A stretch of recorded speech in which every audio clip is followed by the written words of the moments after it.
সকলোকে ঘৰকে মনোৰঞ্জনৰ তৰফৰ পৰা আদৰণি জনাইছোঁ। আহকচোন আবেলিৰ নাস্তাৰ কাৰণে প্ৰস্তুত কৰোঁ পতাকবিৰে বা বন্ধাকবিৰে পকৰা। এই পকৰা প্ৰস্তুত কৰাৰ কাৰণে লৈ লৈছোঁ মই মচুৰ দালি, বন্ধাকবি, পিঁয়াজ, কেঁচা জ্বলা, ধনিয়া পাত। মচুৰ দালিখিনি মই বাতি এটাত লৈ লৈছোঁ আৰু ইয়াক ধুনীয়াকৈ মোহাৰি ধুই লৈ আছোঁ। এনেকৈ ধুনীয়াকৈ মোহাৰি 4বাৰ ধুই লৈ লৈছোঁ। 4বাৰ ধোৱা হওঁতে এইখিনিত মই পানী দি 2 ঘণ্টাৰ কাৰণে তিয়াই থৈ দিছোঁ। 2 ঘণ্টাৰ পিছত মই মচুৰ দালিখিনি উঠাই লৈ লৈছোঁ আৰু চাকনিৰে ইয়াৰ পানীখিনি নিগৰাই মিক্সিৰ বাতিত দি লৈছোঁ। মিক্সিৰ বাতিত দি দিছোঁ 5 ফুৰা নহৰু, আধা ইঞ্চি আদা আৰু 2টা কেঁচা জ্বলা। এইখিনি দি ধুনীয়াকৈ পেষ্ট কৰি লৈ লৈছোঁ। মোৰ পেষ্ট হৈ গৈছে। এইখিনি মই ছাইড কৰি থৈ এতিয়া মই পাতকবিখিনি সৰু সৰুকৈ কাটি লৈ আছোঁ।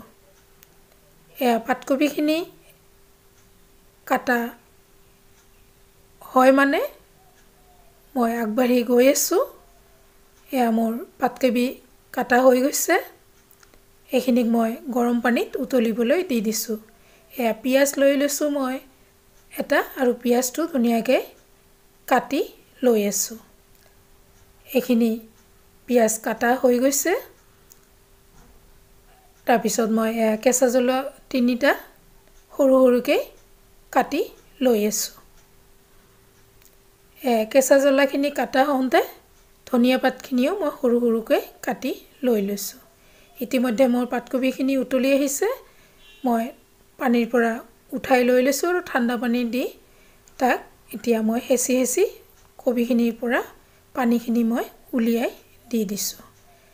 এইখিনি দিয়াৰ পিছত মই বাতি এটাত কবিখিনি ঢালি লৈছোঁ। তাতে দি দিছোঁ পিঁয়াজ, কেঁচা জ্বলা, ধনিয়া পাত। দি দিছোঁ জোখমতে নিমখ, হালধি গুড়ি, জিৰা গুড়ি, ধনিয়া গুড়ি আৰু দি দিছোঁ চাট মছলা।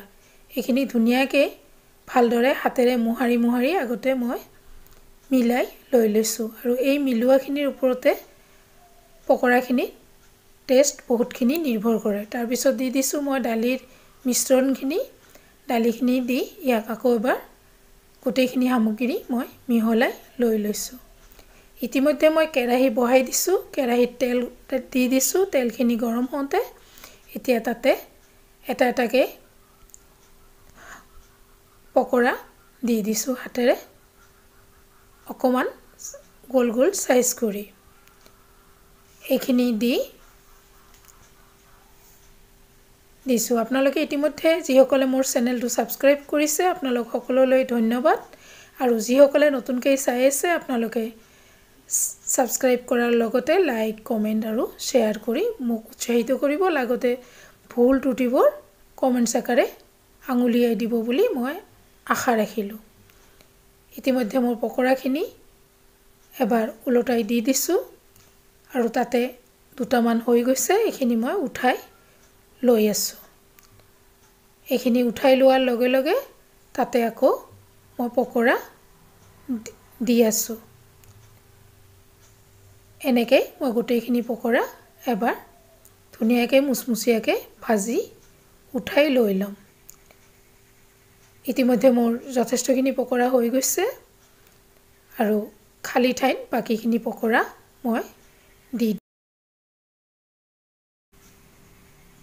পকৰাখিনি দিয়া হৈ গৈছে। এইখিনি হয় মানে পুৰণাখিনিক মই উঠাই লৈছোঁ আৰু এইখিনিক এবাৰ ওলটাই দি দিছোঁ। মই পকৰাখিনি প্লেট এটাত উঠাই লৈ আছোঁ। সম্পূৰ্ণ পকৰা হৈ গৈছে। এইখিনিক মই এতিয়া দি দিছোঁ চচ অকণমান। চচৰ লগত পকৰা বৰ টেষ্টি হয়। এইখিনি ধুনীয়াকৈ আমি পৰিৱেশন কৰিছোঁ। আপোনালোকে নিশ্চয় ভাল পাব। আপোনালোক সকলোলৈ ধন্যবাদ জনাই আজিলৈ ইয়াতে সামৰিছোঁ। আৰু এটা পকৰা মই ভাঙি দিছোঁ আৰু ইয়াক দেখাই দি দিছোঁ।